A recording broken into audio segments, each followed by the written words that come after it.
ಈ ಒಳ ಮೀಸಲಾತಿ ಬಗ್ಗೆ ನಿನ್ನೆ ಸರ್ಕಾರ ಒಂದು ತೀರ್ಮಾನವನ್ನು ಮಾಡಿದೆ. ಆ ತೀರ್ಮಾನವನ್ನು ನಾವು ಅಸೆಂಬ್ಲಿ ನಡೀತಾ ಇರೋದ್ರಿಂದ ಅಸೆಂಬ್ಲಿನಲ್ಲೇ ಸ್ಟೇಟ್ಮೆಂಟ್ ಮಾಡಬೇಕು ಅಂತೇಳಿ ತೀರ್ಮಾನ ಮಾಡಿ ಈಗ ಆ ಹೇಳಿಕೆಯನ್ನು ಕೊಡ್ತಾ ಇದ್ದೇನೆ.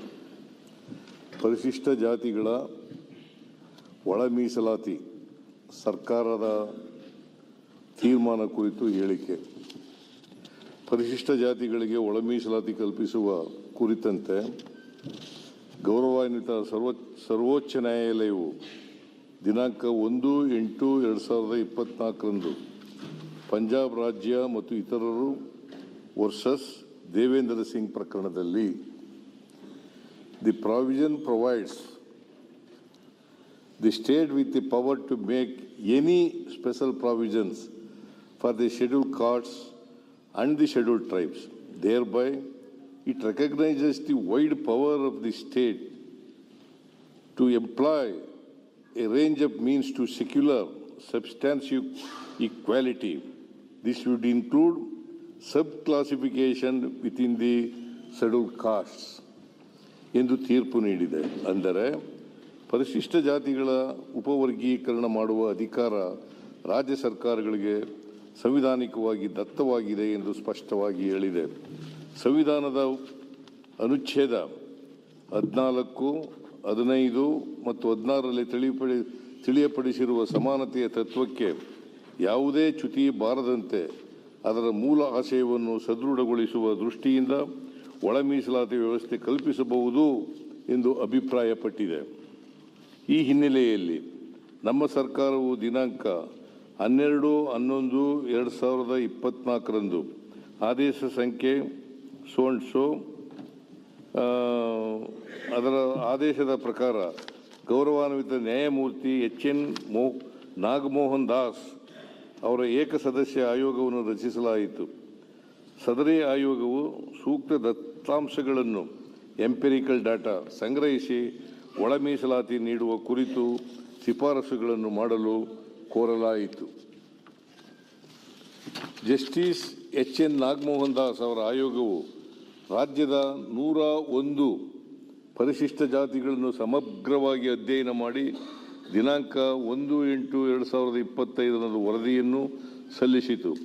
ಆಯೋಗವು ಪರಿಶಿಷ್ಟ ಜಾತಿಗಳಿಗೆ ಸೇರಿದ 1,05,09,871 ಜನರ ದತ್ತಾಂಶಗಳನ್ನು ಸಂಗ್ರಹಿಸಿದೆ. 93% ಪರಿಶಿಷ್ಟ ಜಾತಿಗಳ ಜನಸಂಖ್ಯೆಯು ಈ ಸಮೀಕ್ಷೆಗೆ ಲಭ್ಯವಾಗಿದೆ. ಸಚಿವ ಸಂಪುಟವು ಈ ವರದಿಯನ್ನು ಕೂಲಂಕಷವಾಗಿ ಪರಿಶೀಲಿಸಿದೆ. ದಿನಾಂಕ 19/8/2025 ನಡೆದ ಸಚಿವ ಸಂಪುಟದಲ್ಲಿ ಜಸ್ಟಿಸ್ ನಾಗಮೋಹನ್ ದಾಸ್ ಅವರ ಶಿಫಾರಸುಗಳನ್ನು ಕೆಲವು ಮಾರ್ಪಾಡುಗಳೊಂದಿಗೆ ಅಂಗೀಕರಿಸಿದ್ದೇವೆ.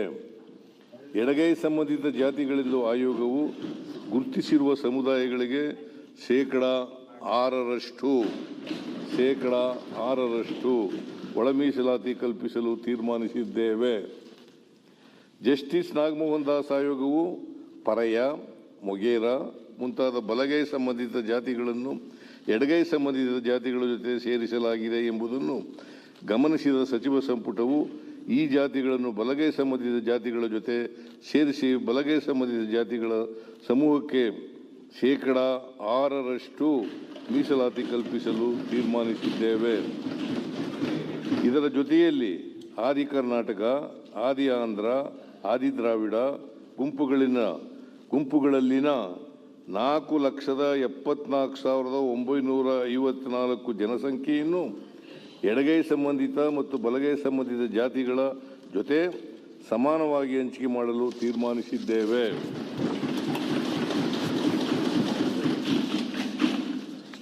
ಸ್ಪೃಶ್ಯ ಜಾತಿಗಳ ಗುಂಪಿಗೆ ಜಸ್ಟಿಸ್ ನಾಗಮೋಹನ್ ದಾಸ್ ಅವರು 4% ಮೀಸಲಾತಿಯನ್ನು ಶಿಫಾರಸು ಮಾಡಿದ್ದರು.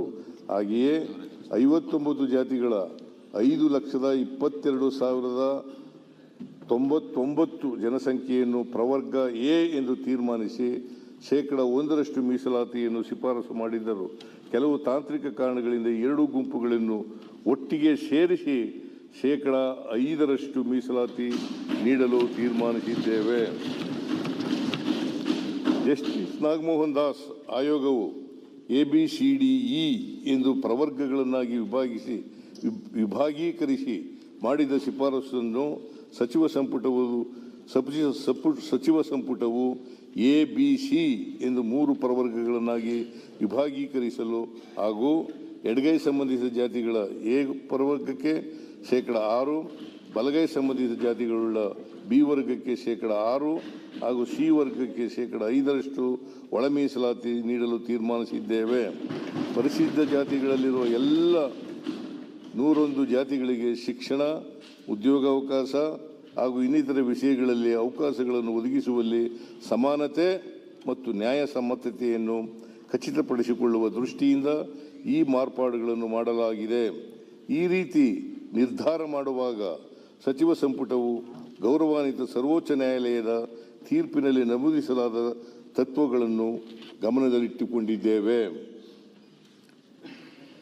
ಪರಿಶಿಷ್ಟ ಜಾತಿಗಳಲ್ಲಿನ ಚಲನಶೀಲತೆಯನ್ನು ಹಾಗೂ ಲಭ್ಯವಾಗುವ ದತ್ತಾಂಶಗಳನ್ನು ಪರಿಶೀಲಿಸಿಕೊಂಡು ಕಾಲಕಾಲಕ್ಕೆ ಈ ಜಾತಿಗಳನ್ನು ಅಧ್ಯಯನ ಮಾಡಿ ವರದಿ ನೀಡಲು ಶಾಶ್ವತ ಪರಿಶಿಷ್ಟ ಜಾತಿಗಳ ಆಯೋಗವನ್ನು ರಚಿಸಲು ತೀರ್ಮಾನಿಸಿದ್ದೇವೆ.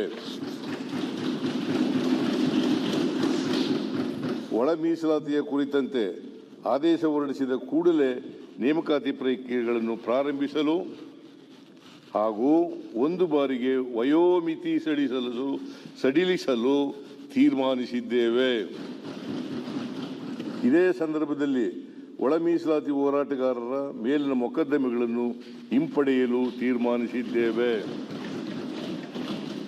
ಸರ್ಕಾರವು ಈಗ ಕೈಗೊಂಡಿರುವ ತೀರ್ಮಾನದಲ್ಲಿ ಯಾವುದಾದರೂ ಮಾರ್ಪಾಡುಗಳ ಅಗತ್ಯತೆ ಕಂಡುಬಂದರೆ ಅವುಗಳನ್ನು ಮುಂದಿನ ರಾಷ್ಟ್ರೀಯ ಜನಗಣತಿಯಲ್ಲಿನ ಅಂಕಿಅಂಶಗಳನ್ನು ಆಧರಿಸಿ ಬದಲಾವಣೆಗೆ ಒಳಪಡಿಸುವ ಷರತ್ತಿಗೆ ಬದ್ಧವಾಗಿದೆ. ನ್ಯಾಯಮೂರ್ತಿ ನಾಗಮೋಹನ್ ದಾಸ್ ಅವರ ವರದಿಯನ್ನು ಮೇಲೆ ಪ್ರಸ್ತಾಪಿಸಿದ ಮಾರ್ಪಾಡುಗಳೊಂದಿಗೆ ಅಂಗೀಕರಿಸಿದೆ ಎಂಬ ಅಂಶಗಳನ್ನು ಸದನದ ಮುಂದೆ ಮಂಡಿಸಲು ಸರ್ಕಾರವು ಸಂತೋಷ ಪಡುತ್ತದೆ. ನಮ್ಮ ಈ ತೀರ್ಮಾನವು ಒಳ ಮೀಸಲಾತಿ ಕುರಿತ ದಶಕಗಳ ಹೋರಾಟಕ್ಕೆ ನ್ಯಾಯ ಕಲ್ಪಿಸುವಲ್ಲಿ ಯಶಸ್ವಿಯಾಗಿದೆ ಎಂದು ಭಾವಿಸಿದ್ದೇವೆ. ಅಭಿವೃದ್ಧಿಶೀಲ ರಾಜ್ಯವಾದ ಕರ್ನಾಟಕವು ಸಾಮಾಜಿಕ ನ್ಯಾಯದ ವಿಚಾರದಲ್ಲೂ ಮುಂಚೂಣಿಯಲ್ಲಿದೆ ಎಂಬುದನ್ನು ನಮ್ಮ ಸರ್ಕಾರವು ಸಾಬೀತು ಮಾಡಿದೆ.